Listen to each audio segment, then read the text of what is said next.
Guys! Welcome to my channel. Ang gagawin natin ngayon for today's vlog ay eyelash extension. Siyempre, papakita muna natin ang ating mga services sa client.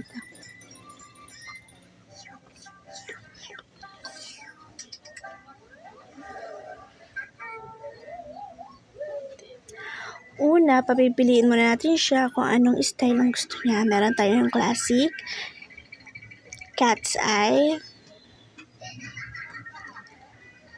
wispy, and Pandora. So, ang napili ni client ay classic lang kasi manipis lang din ang lashes niya. Pinahiga ko na si client para masimulan ang kanyang lashes. Una, lilinisin muna natin ang pilik ni client, isa-shampoo. Then after natin ma-shampoohan, punasan natin siya. And then banlawan natin ng water.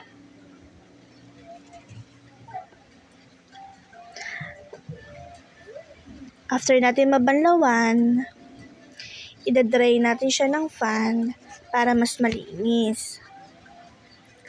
After natin malinisan ang mata, lalagyan na natin ng tape para di magdikit ang pilik niya pag sinimulan na natin ang pagkakapit.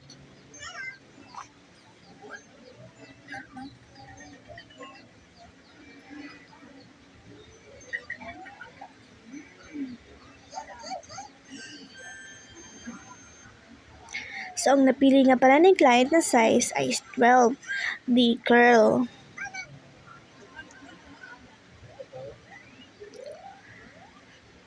Then, lagyan na natin ng glue para masimulan na natin ang pagkakabit sa lashes.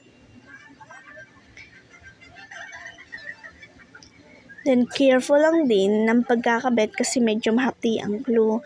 So, dapat dahan-dahan lang tayo ng pag-angat ng eyes ng client.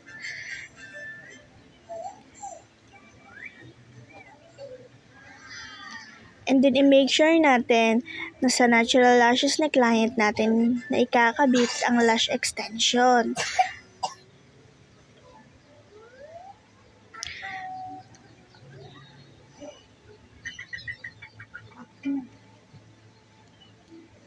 So, ang paggagawa ng lash extension ay 45 minutes to 1 hour.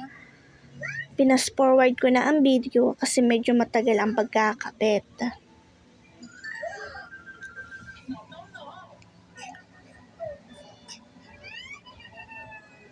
So, habang kinakabitin natin siya, i-make sure natin na hagod natin pataas ang glue ng eyelash extension para mas makapit ang eyelash extension ni client. So, para mas tumagal siya.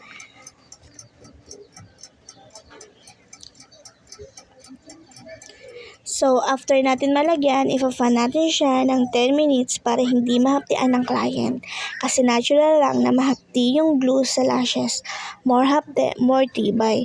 Tanggalin na natin ang tape para makamulat na si client at makita natin ang final output ng gawa ng eyelash extension niya.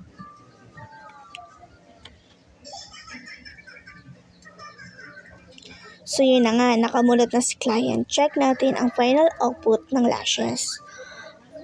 Always remember to avoid full up of eyelash extension. Do not wash right away and avoid rubbing your eyes to avoid irritation and worse infection. Our lash extension lasts for 3 to 4 weeks but it depends on the aftercare of the client. So hanggang dito na lang guys. Thank you for watching.